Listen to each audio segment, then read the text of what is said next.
Hello everyone, this is Manish Raghuvanshi. विशेष परिचर्चा में आज हम डिस्कशन करने जा रहे हैं वायुमंडल का संगठन एवं उसकी संरचना।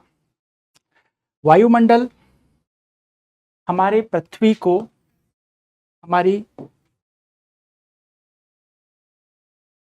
ठोस पृथ्वी को चारों ओर से घेरने वाला एक गैसीय आवरण है, गैसियस एनवलप। और ये आवरण कुछ विशेष गैसों से मिलकर बना हुआ है और इन सारी गैसों में कुछ भार है। अगर हम कहें कि वायुमंडल पृथ्वी पर है ही क्यों, फर्स्ट ऑफ ऑल तो कारण उसका है कि पृथ्वी पर गुरुत्वाकर्षण बल है। पृथ्वी का गुरुत्वाकर्षण बल हर चीज को अपनी ओर आकर्षित करता है, पृथ्वी के केंद्र की ओर आकर्षित करता है। और चूंकि भले ही गैसों का द्रव्यमान काफी कम है, लेकिन है तो जो जितना भी द्रव्यमान है, तो तुलनात्मक रूप से जिन गैसों का द्रव्यमान ज्यादा है, मास जिनका ज्यादा है, वो पृथ्वी के वायुमंडल में निचले भाग में, वायुमंडल की निचली परतों में, अगर हम कहें कि क्लोज टू अर्थ हैं। और जिनका कम है, जिनका द्रव्यमान कम है, उनको हम तुलनात्मक रूप से बाहरी आवरण में पाएंगे। जैसे हम कहें कि हाइड्रोजन, हीलियम, ओके, ये हल्की गैसें हैं, तो ये हमारे वायुमंडल, हमारी पृथ्वी की सतह से दूर वाले जगह पर मिलेंगी। और अगर हम कहें कि जो ऑक्सीजन है और नाइट्रोजन है जैसी भारी गैसें हैं, तो ये वायुमंडल में तुलनात्मक रूप से कम ऊंचाई पर मिलेंगी।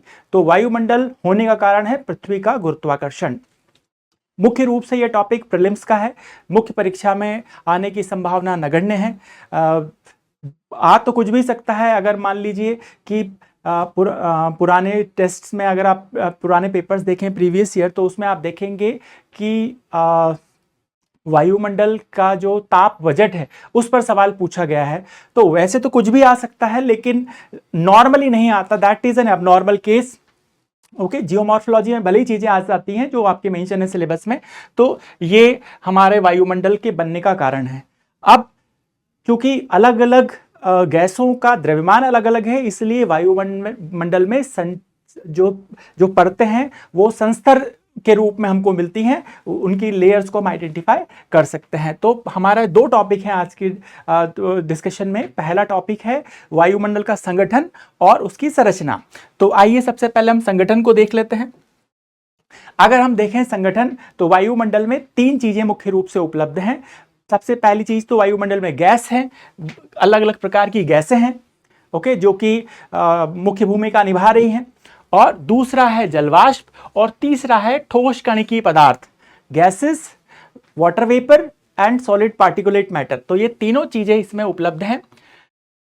जब भी हम वायुमंडल में गैसों को, सांद्रण को देखते हैं, तो हम नॉर्मली शुष्क वायु में इसको देखते हैं।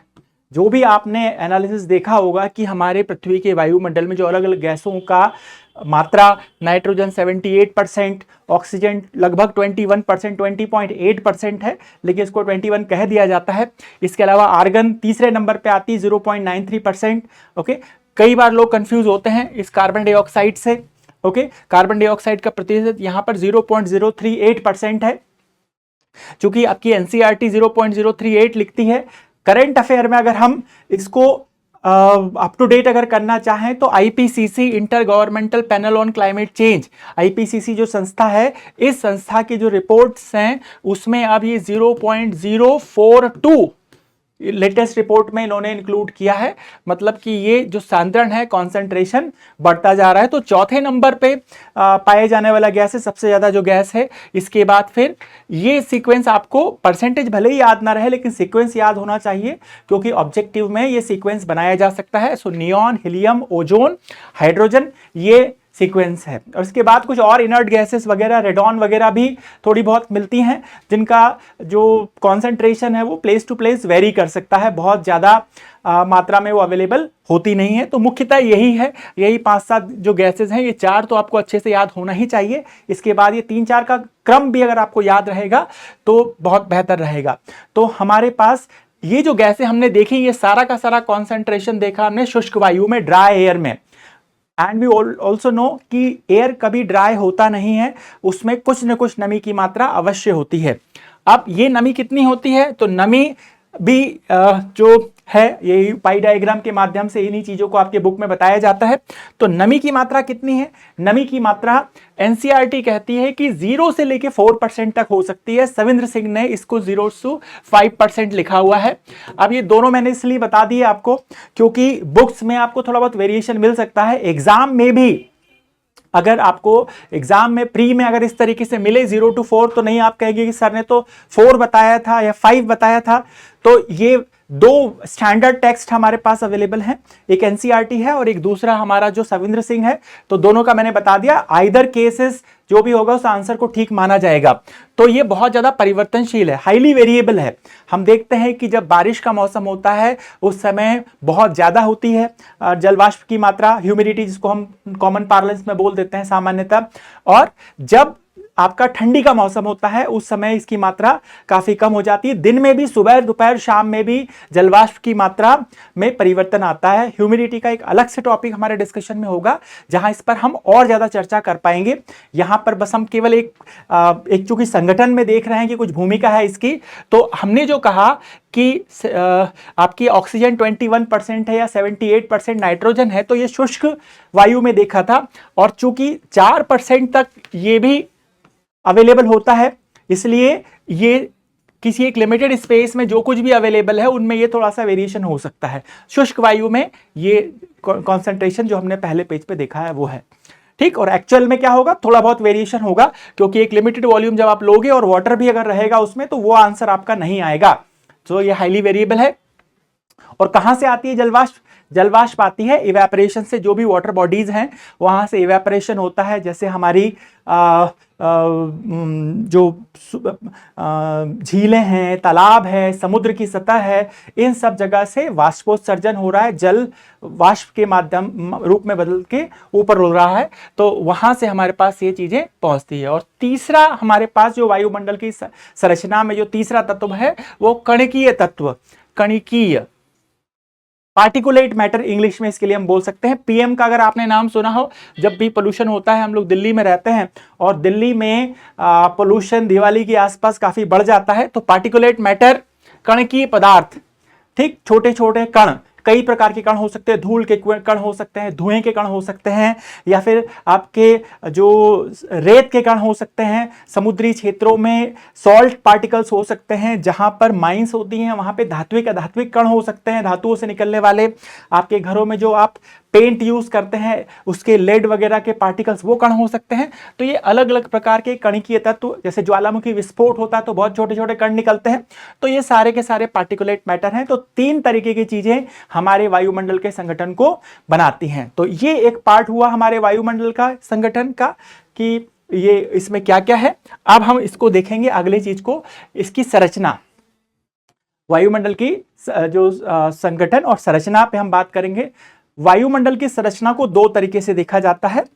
एक देखा जाता है इसको रासायनिक आधार पर, केमिकल बेसिस पर, और एक देखा जाता है स्तरीकरण के आधार पर। सो नॉर्मली स्तरीकरण के आधार पर आप देखते हैं किताबों में, एक ये पर्सपेक्टिव और है, कुछ कुछ किताबों में, सविंद्र सिंह में भी बताया हुआ है, 2 लाइन लिखा हुआ है इसके ऊपर।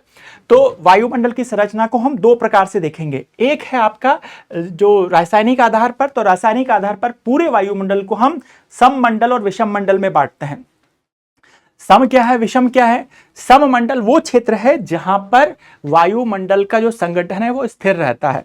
संगठन स्थिर रहने की बात से मतलब यह है कि हमने कहा कि वायुमंडल में गैसों की मात्रा नाइट्रोजन इतना %, ऑक्सीजन इतना %, जो अभी हमने चर्चा की है, ये कांस्टेंट रहेगा कहीं भी किसी भी ऊंचाई पर। ये जो सममंडल है ये 80 किलोमीटर की ऊंचाई तक हमको मिलता है मुख्य रूप से, और ये विषम मंडल जिसको हेटेरोस्फीयर इंग्लिश में कहते हैं, ये आपके 80 से ऊपर यहां पर हमको ये मिलता है। तो सम और विषम, ये 2 प्रकार के मंडल यहां पे आइडेंटिफाई होते हैं हमारे पास में।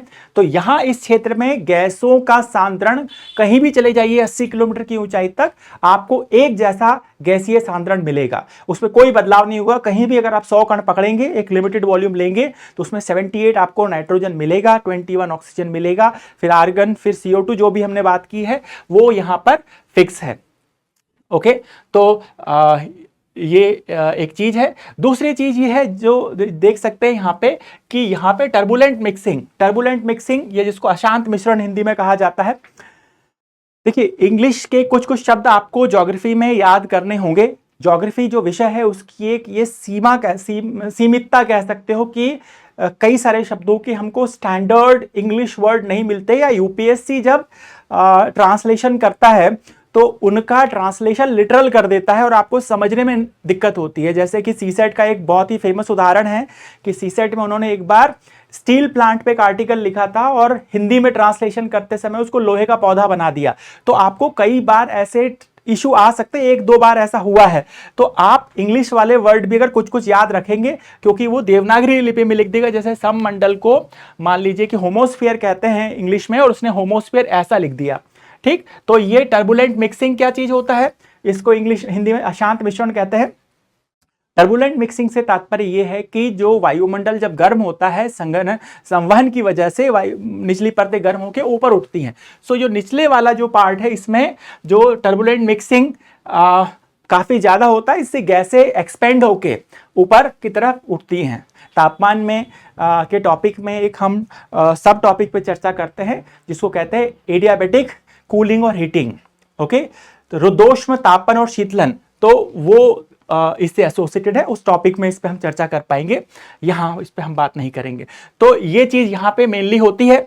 और ये जो विषम मंडल है, यहाँ पर आणविक प्रसार का जो ऊपर बढ़ने के साथ साथ आणविक प्रसार होता है इसमें, और हल्की गैसें जो है वो बढ़ती जाती हैं। तो निचले वाले भाग में हमने कहा कि घनत्व चूंकि ज्यादा है तो निचले वाले भाग में हमको भारी गैसें और ऊपर वाले भाग में हमको हल्की गैसें मिलती है। तो सम और विषम का जो मुख्य अंतर है 80 किलोमीटर 80 से ऊपर, और दूसरा है कि यहाँ पर गैसों का सांद्रण फिक्स है और यहाँ पर गैसों का सांद्रण फिक्स नहीं है। चलिए आगे हम देखते हैं कि ये जो आपका विषम मंडल है, इसको 4 परतें इसमें आइडेंटिफाई की जाती हैं। ठीक है, 4 परतें। तो ये 4 परतें हैं।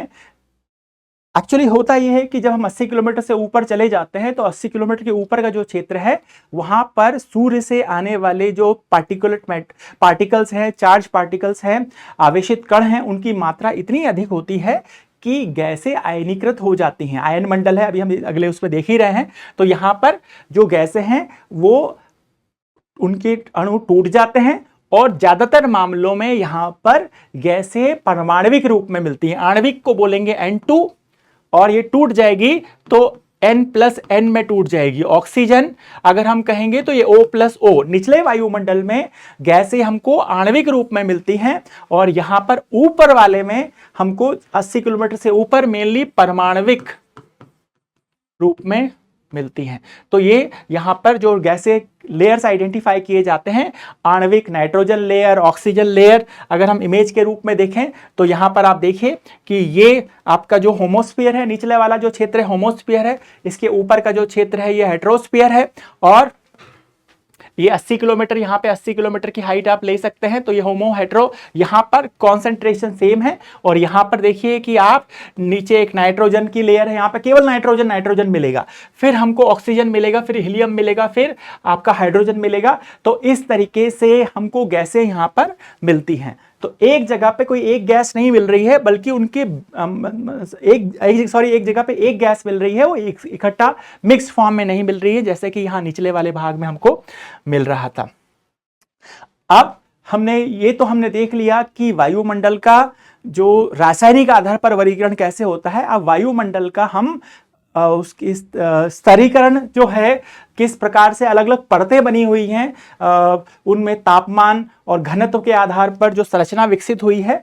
तो यहां पर हम जो क्षेत्र देखते हैं, तो पूरे के पूरे वायुमंडल में हम अगर देखें तो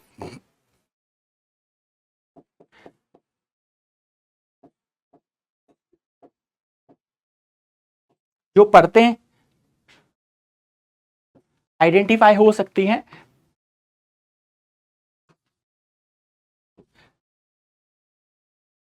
सबसे निचले भाग में हमको मिलता है क्षोभ मंडल। क्षोभ मंडल के ऊपर हमको मिलता है समताप मंडल। समताप मंडल के ऊपर हमको मिलता है मध्य मंडल। मध्य मंडल के ऊपर मिलता है ताप मंडल, और इसके ऊपर हमको मिलता है बहिर्मंडल। तो ये 5 हमको जोन हमको मिलते हैं, एक के बाद एक आप अलग अलग स्तर पर इनको देख सकते हैं। और इन सभी क्षेत्रों को अलग अलग करने वाले जोन भी आइडेंटिफाई होंगे, सब जोन। जैसे हम ये कहें कि ये क्षोभ मंडल और समताप मंडल को अलग करने वाली सीमा ये रही, इसको हम कहेंगे क्षोभ सीमा। इसके बाद हमारा समताप मंडल और मध्य मंडल, उसको अलग करने वाली ये सीमा है, इसको कहेंगे हम समताप सीमा। इसके बाद ये मंड मंडल और ताप मंडल, इसको अलग करने वाली जो सीमा है इसको हम कहेंगे मध्य सीमा। और इसके बाद है हमारे पास ताप सीमा। ठीक, तो ये हमारे पास में इस प्रकार से जो 5 क्षेत्र आइडेंटिफाई होते हैं संस्तरीकरण और तापमान के आधार पर, कैसे किसी में तापमान बढ़ रहा है, किसी में तापमान घट रहा है। तो ये जो 5 क्षेत्र हैं ये संस्तरीकरण के आधार पर है, तापमान और गैसों की व्यवस्था यहां कैसी है और गैसों का व्यवहार कैसा है उसके आधार पर वर्गीकरण है। तो ये आपका संस्तरीकरण है। आइए देखते हैं एक एक करके इनको हम। तो यही पढ़ते हैं जो हमने बताई सबसे, इंग्लिश में इसको ट्रोपोस्फियर, स्ट्रेटोस्फियर, मीजोस्फियर, थर्मोस्फियर कहा जाता है। चलिए, तो यहां पर भी यही है, अभी तापमान के बारे में मैं बताऊंगा आपको। सबसे पहला मंडल है हमारे पास क्षोभ मंडल। सबसे निचला मंडल है ये, पृथ्वी की सतह से लेकर के ये इसकी ऊंचाई 8 से लेकर 18 किलोमीटर तक हमको मिल सकती है। 8 किलोमीटर तक हमको मिलती है ध्रुवीय क्षेत्रों में और 18 किलोमीटर तक हमको मिलती है विषुवतीय क्षेत्रों में या इक्वेटोरियल रीजन में। जैसे अभी अगर हम कहें, ये पहले जो हमने अभी यहाँ पे जो डायग्राम बनाया था इसमें आप देखिए कि ये जो क्षोभ मंडल है इसकी ऊंचाई को हमने इसको यहाँ पे आप 0 डिग्री मान लीजिए इक्वेटर, और ये यहाँ पे मान लीजिए 90 डिग्री। तो यहां पर ये इसकी ऊंचाई कम है 8 किलोमीटर और यहां पर इसकी ऊंचाई ज्यादा है 18 किलोमीटर। तो क्षोभ मंडल की जो मोटाई है वो विषुवत रेखीय क्षेत्रों में हमको ज्यादा मिलती है और ध्रुवों की तरफ जाते हैं तो ये कम होती जाती है। ऐसा होने का कारण मुख्य ये है कि क्षोभ मंडल वाले क्षेत्र में हमको ज्यादा सूर्य की ऊष्मा मिलती है और अधिक ऊर्जा अगर आपको प्राप्त हो रही है तो इस अधिक ऊर्जा की वजह से यहां पर वायुमंडल गर्म होकर उसमें प्रसार होगा, तो वायुमंडल की ऊंचाई बढ़ जाएगी और ऊंचाई अगर बढ़ जाएगी तो यहां पे हमको मेनली ज्यादा हाइट मिलेगी। और चूंकि ध्रुवीय क्षेत्रों में हवा ठंडी होकर नीचे बैठती है और अगर हवा नीचे ठंडी होकर बैठ रही है तो यहां पर इसकी मोटाई कम हो जाएगी। तो आइए हम चलते हैं वापस हमारे उसी स्लाइड पर कि ये जो क्षोभ मंडल है इसकी ऊंचाई कैसी है, कितनी है। तो क्षोभ मंडल की ऊंचाई 8 से लेकर 18 किलोमीटर है। और मिश्रण का क्षेत्र, ये जो इंग्लिश वर्ड है इसका ट्रोपोस्फियर, ओके, इसका मतलब होता है मिक्सिंग होना। तो हिंदी में भी इसका होगा मिश्रण का क्षेत्र, याद रखना है आपको कुछ टर्म्स। और यहां पर संवहन होता है, मेनली कन्वेक्शन की वजह से हवा गर्म होकर उठती है। टर्बुलेंट मिक्सिंग अभी हमने थोड़ी देर पहले बात की थी, वो मेनली यहां है, इस जगह पे होता है। ठीक, ये जो आपका क्षेत्र है, जो कुल वायुमंडल है आपका लगभग 75% आपको यहां पर उसका मिल जाएगा। मौसम संबंधी जितनी परिघटनाएं हैं, जैसे पवन प्रवाह होना, वर्षण होना, वर्षा के कई रूप हैं जैसे हिमपात वगैरह, इन सबको कलेक्टिवली वर्षण कहते हैं। हमारे यहाँ पे हिमपात केवल पर्वतीय क्षेत्रों में होता है, मैदानी क्षेत्रों में वर्षा होती है। तो वर्षण के कई प्रकार हैं, वर्षा वाले टॉपिक में बात करेंगे। तो जो भी आपका वर्षण हो रहा है या जो पवन प्रवाह हो रहा है, चक्रवात हो रहा है या बादल बन रहे हैं, वो सारा का सारा, बिजली कड़कना, चमकना, वो सब इसी परत में है। इसके नीचे ये जो परत है इसी में सब कुछ है, इसके ऊपर हमको कुछ भी नहीं मिलने वाला है। तो ये मौसम संबंधी परिघटनाएं नॉर्मली यहां पे मिलती है। इसके ऊपर यहां पे आप अगर बोर्ड पे देखेंगे तो आपको मिल जाएगा कि समताप मंडल में भी कभी कभी होता है, that is a rare case. Normally समताप मंडल में ये सब चीजें नहीं होती। तो समताप मंडल में कभी कभार होता है। नॉर्मली ये जितना भी वेदर या मौसम संबंधी परिघटनाएं जो भी है वो सब यहीं पर रहेंगी। अगला पॉइंट इसमें इंपॉर्टेंट है कि ऊंचाई बढ़ने पर इस क्षेत्र में तापमान घटता है। क्षोभ मंडल में ऊंचाई बढ़ने पर तापमान घटता है। अब बहुत से लोगों को ये बात हजम नहीं होती पहली बार में कि अगर आप ऊपर जा रहे हो तो तापमान घटेगा कैसे। कोई भी कह सकता है कि अगर मान लो कि इस कमरे में मैं ऊपर की तरफ अपना हाथ में एक थर्मामीटर लेकर अगर ऊपर की तरफ मैं इसको दिखाऊं और ऊपर लाइट लगा है, तो अगर आप ऊर्जा स्रोत की तरफ जाओगे तो तापमान बढ़ना चाहिए। अगर हम ऊपर जा रहे हैं पृथ्वी तल से तो सामान्यतः तापमान बढ़ना चाहिए, अगर कोई भी लेमैन सोचेगा तो। लेकिन ऐसा होता नहीं है, ऊपर जाने पे तापमान घटता है, हालांकि हम सूर्य की तरफ जा रहे हैं। तो कारण क्या है? कारण इसका यह है कि सूर्य से जो ऊर्जा आ रही है वो आपकी लघु तरंगे हैं, शॉर्ट वेव्स, हिंदी में, इंग्लिश में बोलेंगे इनको। और हमारा वायुमंडल इन शॉर्ट वेव्स के लिए ट्रांसपेरेंट है, ये सीधे सीधे आ जाएंगे यहां पर। ओके, केवल यूवी जो रेज हैं, अल्ट्रावायलेट रेडिएशन है, उसको आपकी ओजोन परत, ओके, वो अब्सॉर्ब करेगी यूवीसी रेज को, बाकी सब चीजें नीचे आएंगी। ठीक, अगर अब्सॉर्ब ही नहीं करेगा तो वायुमंडल गर्म कैसे होगा शॉर्ट वेव को? हमारी पृथ्वी इसको, धरातल इसको अब्सॉर्ब करता है, शॉर्ट वेव को जो ऊपर से आई है, उसके बाद में लॉन्ग वेव रेडिएट करता है, दीर्घ तरंगे।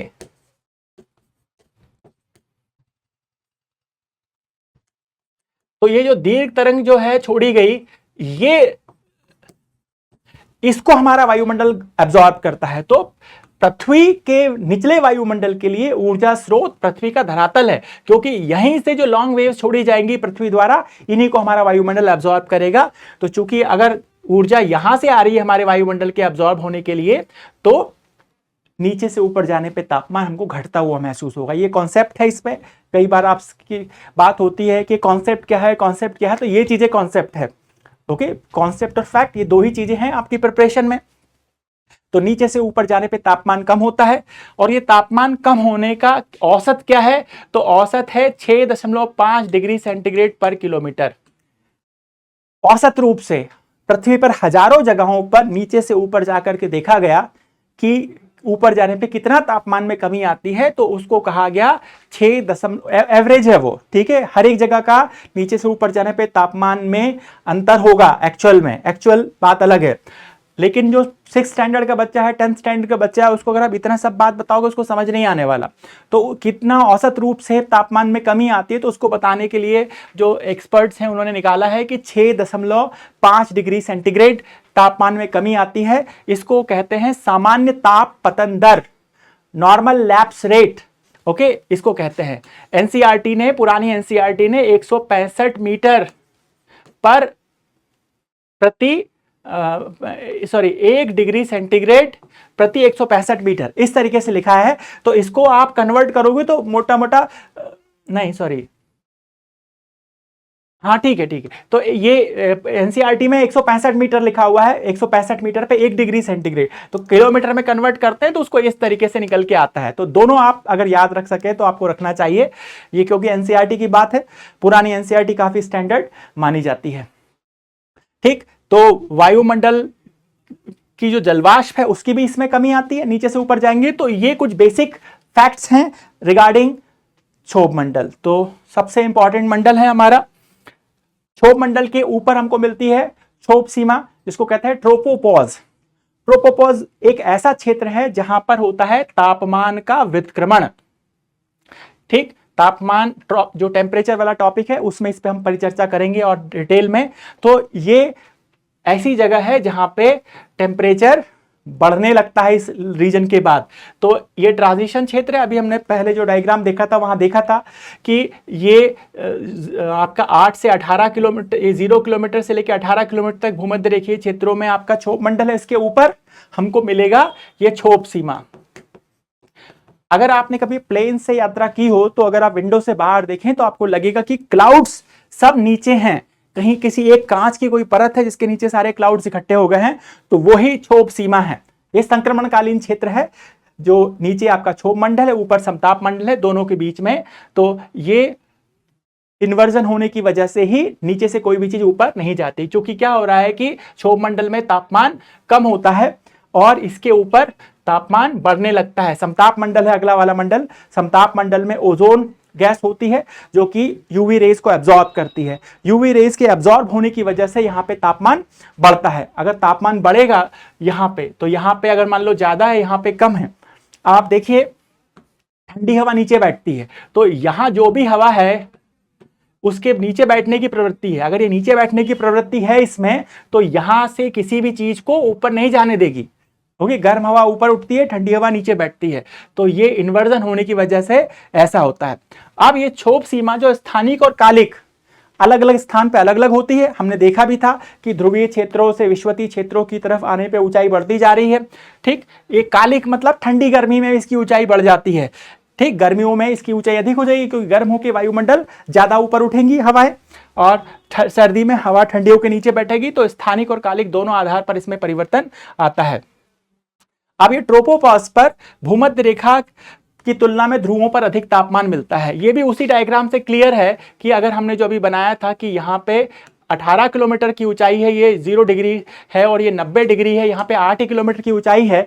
तो जब आप ऊपर जाओगे तो ध्रुवीय क्षेत्रों में 8 ही किलोमीटर पे आपका क्षोभ सीमा आ गई। क्षोभ सीमा पर ध्रुवों पर हमको ज्यादा तापमान मिलेगा। आप कह सकते हो कि यहाँ पे मान लो 35 डिग्री भी है और यहाँ पे -40 भी है, तो यहाँ 8 किलोमीटर ऊपर जाना है। 8 किलोमीटर, 1 किलोमीटर में 6.5 डिग्री सेंटीग्रेड कम हो रहा है तापमान, तो ऐसे 8 किलोमीटर ऊपर आप हिसाब लगा लीजिए, और यहाँ पे उसी हिसाब से 18 किलोमीटर का हिसाब लगाना है आपको। तो विषुवतीय क्षेत्रों की तुलना में ध्रुवीय क्षेत्रों में क्षोभ सीमा पर तापमान हमको अधिक मिलता है। ठीक है, और इसी क्षोभ सीमा में निचले वाले भाग में हमको जेट स्ट्रीम मिलती है। हाई स्पीड विंड्स होती हैं, बहुत तेज गति से काम करती, मूवमेंट करती हैं, जो पश्चिम से पूर्व दिशा की ओर।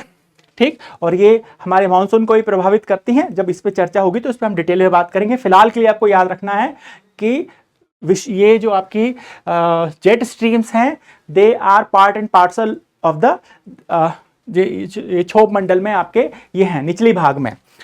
चलिए, अब इसके बाद अगला है समताप मंडल। समताप मंडल को इंग्लिश में स्ट्रेटोस्फियर कहते हैं। स्तरीकरण इसमें होता है क्योंकि ऊपर जाने पर अब यहाँ तापमान बढ़ता है, इस क्षेत्र में धीरे धीरे तापमान बढ़ता है। क्यों बढ़ रहा है? क्योंकि यहाँ पे ओजोन मिल रही है। ओजोन एब्जॉर्ब करती है यूवीसी को। ठीक है, अल्ट्रावायलेट ए, बी और सी, 3 प्रकार की अल्ट्रावायलेट रेज होती हैं। ठीक है, हम लोग जब इकोलॉजी एनवायरनमेंट वाले चीजें देखेंगे तो वहां और भी हमको डिटेल में देखने को मिलेगा। फिलहाल के लिए जान लीजिए कि यूवीसी जो कंपोनेंट है, इसको स्ट्रेटोस्फियर पूर्ण रूप से अवशोषित कर लेता है। लगभग ये यूवीए हार्डली 5% होता है। ठीक, और जब भी हम कहते हैं कि आपको अल्ट्रावायलेट रेडिएशन गर्मी में जो हम लोग सनस्क्रीन लगाते हैं बचने के लिए, तो ये यूवीबी हमको प्रभावित करती हैं। देखिए हमारी त्वचा में, ये स्किन में अंदर तक, ये जो आपकी स्किन की सरफेस है उसमें ये पेनिट्रेट कर सकती हैं। यूवीए तो बहुत ज़्यादा पेनिट्रेट कर सकती है, एपिडर्मिस तक जा सकती है, तो हमारी त्वचा की परतें हैं ये। ठीक, तो किसको रोक रहा है? अगर हम स्पेसिफिक हों कि ओजोन परत कौन सी अल्ट्रावायलेट किरणों को रोक रहा है, तो अल्ट्रावायलेट जो सी प्रकार की किरणें हैं उनको ये रोक रहा है। चलिए, तो कहां मिलती है ओजोन? पूरे के पूरे समताप मंडल में। ठीक, अब हम कहें कि क्षोभ सीमा से ऊपर जाएंगे 50 किलोमीटर हाइट तक, हाइट हम पृथ्वी के धरातल से ही सारा मेजरमेंट होगा, तो वहां तक ये मिल रहा है। और इस समताप मंडल में 30 से लेके 50 किलोमीटर की हाइट पर कॉन्सेंट्रेशन ओजोन का बहुत ज्यादा है। तो अगर बहुत ज्यादा कॉन्सेंट्रेशन है तो इसी को हम कहते हैं ओजोन मंडल। ठीक, तो ये आपका जो ओजोन की जो तीव्र मात्रा है 30 से 50 किलोमीटर में जहां बहुत ज्यादा है, उसी को हम कह दे रहे हैं ओजोन मंडल। अभी एक अलग से भी इसमें आ जाएगा। कॉन्सेंट्रेशन सबसे ज्यादा है यहाँ पे, तो यहाँ ये बहुत इफेक्टिवली रोकने की कोशिश करेगा और तापमान यहाँ पे सबसे ज्यादा हमको मिलेंगे। लेकिन नीचे वाले भाग में भी समताप मंडल तो 18 किलोमीटर के ऊपर ही शुरू हो जा रहा है, वहां पे भी ओजोन है, लेकिन कॉन्सेंट्रेशन सबसे ज्यादा यहां है। और एक और कॉन्सेप्ट, जेट विमान जो भी होते हैं, जेट प्लेन, जिन प्लेन में हम मूवमेंट करते हैं, वो समताप मंडल में ही गति करते हैं, निचली सीमा में, सबसे निचले वाले भाग में, ऊपर नहीं। ऊपर जैसे जैसे जाओगे तो फिर आपका ग्रेविटेशन नहीं रहेगा, तो फिर उसको ऑर्बिटल वेलोसिटी, कक्षीय वेग से घूमना पड़ेगा। अभी एक हरमन लाइन हम देखेंगे, इसमें हमने आगे एक पॉइंट डाल रखा है। ठीक, अब ये ओजोन मंडल, इसी में हमने जो अभी ओजोन परत के बारे में बात की कि ये यूवीसी रेडिएशन को हमको रोक लेता है। यूवीसी रेडिएशन है ये अगर हमारे शरीर तक पहुंचे, यूवीए भी पहुंच रहा है लेकिन उसकी मात्रा बहुत कम है, कैंसर कर सकता है। हमको कैंसर कर सकता है, जानवरों को, सभी प्रकार के जानवरों को, जो अनकंट्रोल्ड ग्रोथ होता है सेल का, उसको हम कैंसर बोलते हैं। ठीक है, अगर एक सेल टूट गया, कहीं कोई कट गया, चोट लग गई, तो जितने सेल टूटे हैं उतने ही दोबारा बन जाए तो नॉर्मल बात है, लेकिन अगर उससे ज्यादा बनने लगे तो उसको हम कैंसर की स्थिति कहते हैं। तो हम प्लांट्स में ये करता है, उनके जो ग्रोथ को नेगेटिवली इंपैक्ट करता है, नकारात्मक रूप से प्रभावित करता है, और जानवरों को ये कैंसर करता है। तो प्लांट्स और एनिमल दोनों के लिए हानिकारक होता है ओजोन, सॉरी ये आपका अल्ट्रावायलेट रेडिएशन, तो जीवन के लिए हानिकारक है। ठीक, तापीय व्यवहार समताप मंडल का जो है उसमें काफी परिवर्तन लाएगा ये ओजोन। ठीक, और तापमान में वृद्धि होती है इसकी वजह से समताप मंडल में। ठीक, ये हमने ऑलरेडी बात कर चुके हैं। अब इसी में एक बादल के बारे में बात होती है, कुछ इसी से रिलेटेड है, लेकिन हम इकोलॉजी एनवायरनमेंट में इस पर और डिटेल में पढ़ते हैं। ध्रुवीय समताप मंडलीय बादल, पोलर ट्रोपोस्फेरिक क्लाउड्स। ओजोन परत का जो क्षरण होता है, हम ये कहते हैं, बस मैं केवल एक क्लू दूंगा, यहां पे हिंट दूंगा, आगे के लिए इसको रोक के रखेंगे हम, कि सभी जगह पर क्लोरोफ्लोरोकार्बन हैं, सभी जगह पे हम लोग रेफ्रिजरेटर यूज करते हैं, लेकिन ओजोन परत को नुकसान जो हो रहा है, लॉस हो रहा है, वो केवल ध्रुवीय क्षेत्रों में होता है।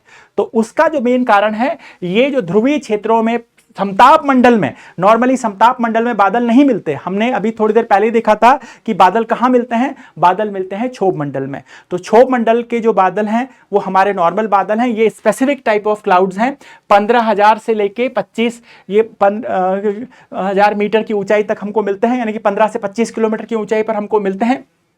ठीक, हम जो नॉर्मल परिस्थिति में थोड़े बहुत कुछ अगर कहीं का भाई देख सकते हैं, तो जो गोधूली वाला समय होता है, शाम को जो आपका जब सनसेट होता है उस टाइम पे, अर्ली मॉर्निंग में जब सनराइज होता है उस टाइम में आपको ये क्लाउड्स मिलेंगे। कुछ इस तरीके का जो इनका टेक्सचर होता है, ये जो दिख रहा है कलर्ड वाला, ये हैं आपके इस तरीके के क्लाउड्स। तो ये ध्रुवीय क्षेत्रों में काफी मात्रा में बनते हैं, और इनमें से इनका एक टाइप है जिनमें कि नाइट्रिक एसिड होता है। तो ये नाइट्रिक एसिड जहां जिनमें हो रहा है, काफी टेम्परेचर कम होता है, ये ओजोन को तोड़ने में मदद करता, सॉरी क्लोरोफ्लोरोकार्बन जो आपके क्लोरोफ्लोरोकार्बन जो CFC हैं उनको तोड़ने में मदद करता है। इससे क्लोरीन बाहर निकल आता है इनकी वजह से, और एक क्लोरीन ओजोन को तोड़ता है। एक क्लोरीन परमाणु लगभग 10 लाख ओजोन के अणुओं को तोड़ सकता है। तो ये एक प्रकार के क्लाउड्स हैं, याद रखना है। नॉर्मल ये वाले जो क्लाउड्स होते हैं जिनमें बर्फ के क्रिस्टल होते हैं, उनसे कोई नुकसान नहीं है। केवल वो वाले समताप मंडलीय ध्रुवीय जो बादल हैं जिनमें कि नाइट्रिक एसिड वगैरह ये सब चीजें हैं जो कि काफी ज्यादा कहना चाहिए कि एक्टिव हैं, ये नुकसान पहुंचाते हैं। ठीक, इसके ऊपर मध्य मंडल है। मध्य मंडल 50 से लेके 80 किलोमीटर की ऊंचाई तक है। इसमें ऊपर जाने पे तापमान में कमी आती है। कमी क्यों आ रही थी? क्योंकि धरातल तापमान का स्रोत है। नीचे से सूर्य की जो ऊर्जा आती है, शॉर्ट वेव रेडिएशन पृथ्वी से लॉन्ग वेव रेडिएशन में कन्वर्ट होकर वापस जाती है, और उसी से हमारा वायुमंडल गर्म होता है। तो चूंकि जो समताप मंडल था वहां तो ओजोन ने कुछ यूवी रेस को एब्जॉर्ब करके टेम्परेचर बढ़ा दिया, लेकिन इसके ऊपर तो ऐसा कुछ है नहीं। तो ऐसा कुछ नहीं है तो तापमान में कमी आएगी, और ये जो तापमान है ये नॉर्मली आपके -90 डिग्री सेंटीग्रेड तक पहुंच जाएंगे। अगर हम कहें कि पृथ्वी पर सबसे कहीं तापमान अगर कहीं मिलते हैं लोएस्ट टेम्परेचर, तो वो हमको यहीं मिलते हैं, ये जो आपका मध्य सीमा होगी इसमें। अब खास बात क्या है, ये हमको उल्का पिंडों से बचाती है। जितने भी शूटिंग स्टार्स देखे आपने, टूटते हुए तारे देखे, जो टूटते हुए तारे आप विश भी मांगते हैं, ठीक, शाहरुख खान ने बहुत कुछ सिखा दिया। तो जो ये सब चीजें हैं, ये कोई वो हमारी विश पूरी करने के लिए नहीं आ रहा है, वो एक बाहरी तत्व है, बाहरी चीज है जो बहुत तेज वेग से हमारी पृथ्वी की ओर आ रही है। अगर वो पृथ्वी से टकराएगी तो यहां पर बहुत सारा नुकसान करने वाली है वो। तो अब चूंकि वो बहुत तेजी से अगर आ रही है, हमारा वायुमंडल घर्षण करता है उसको और काफी गर्म कर देता है, और गर्म वाली चीज अगर किसी ठंडे क्षेत्र में आ जाए तो वो टूट जाएगी, तो ओके बस्ट हो जाएगी। तो इस क्षेत्र में ही हमको सारे के सारे जो शूटिंग स्टार्स हैं, टूटते हुए तारे, वो सब हमको जो उल्का पिंड जो हैं वो यहीं पर आके सारे के सारे नष्ट हो जाते हैं, हमको दिखते हैं। ठीक, इसको एक कुछ लोग ने अज्ञात मंडल शब्द भी उपयोग किया, जहां तहां अलग अलग किताबों में शब्द उपयोग में आते हैं। चूंकि मैं ऑप्शनल भी पढ़ाता हूं तो आपके इसमें ऐसी कुछ कुछ चीजें कभी कभी पूछ लेते हैं। तो अज्ञात मंडल इसी को, क्योंकि we know the least about this area, तो इसको अज्ञात मंडल भी कहते हैं। इग्नोरेंस जो आपका वाला जोन है वो, ठीक है, तो सबसे कम अध्ययन है इसका इसलिए। ठीक, और कुछ कुछ लोग ये समताप मंडल और मध्य मंडल को कलेक्टिवली मिला करके मध्य वायुमंडल भी बोलते हैं। तो अगर ऐसा कुछ भी आ जाए तो आप इसको आइडेंटिफाई कर सकते हैं।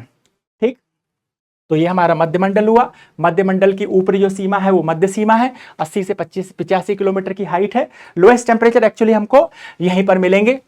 इसके ऊपर हमारे पास में ये आपका जो डायग्राम है वही तापमान बढ़ रहा है नीचे समताप मंडल में, फिर उसके बाद सोम मंडल में सॉरी, फिर इसमें बढ़ रहा है।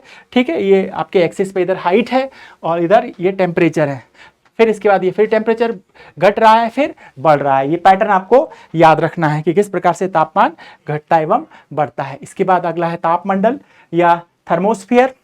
80 किलोमीटर के ऊपर का जो क्षेत्र है, अब 80 किलोमीटर के ऊपर विषम मंडल भी शुरू हो जाता है।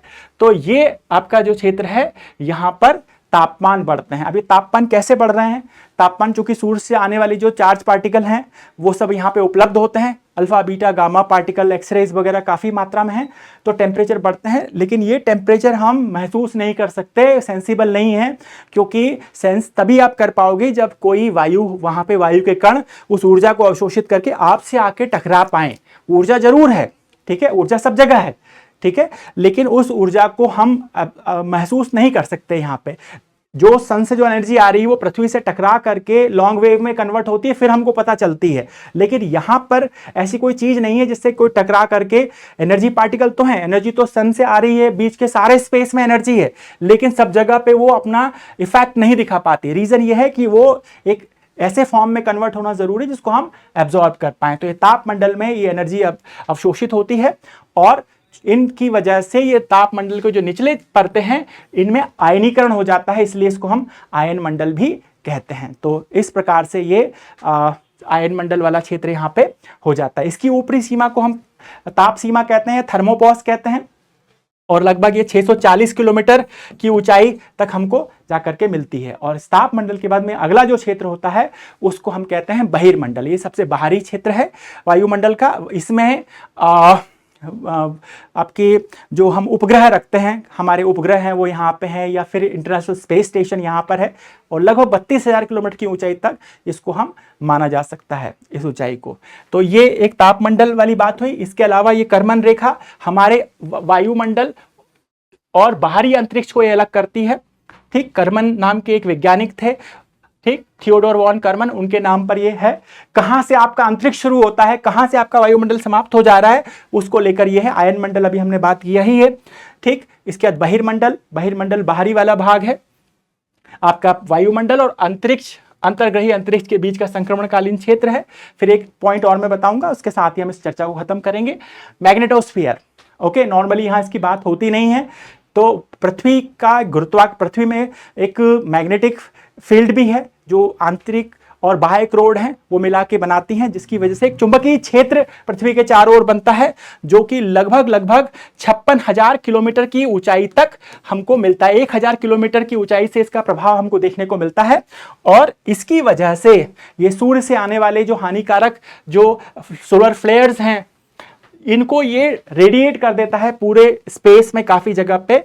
और चूंकि हमारा जो पृथ्वी का चुंबकत्व है वो उसमें ध्रुवों के पास चुंबकीय प्रभाव स्ट्रांग होता है, तो ये जो बचे हुए चार्ज पार्टिकल जो इधर उधर नहीं बिखर पाए वो ध्रुवों की ओर आते हैं, और इन ध्रुवों की ओर आने की वजह से ही यहाँ पर अरोरा नाम की परिघटना होती है। इनको ध्रुवीय ज्योतियां भी कहते हैं। अरोरा बोरियोलिस कहते हैं नॉर्दर्न हेमिस्फीयर में, और अरोरा ऑस्ट्रेलिस कहते हैं सदर्न हेमिस्फीयर में। इसी के साथ हम इस चर्चा को समाप्त करेंगे। Thank you very much.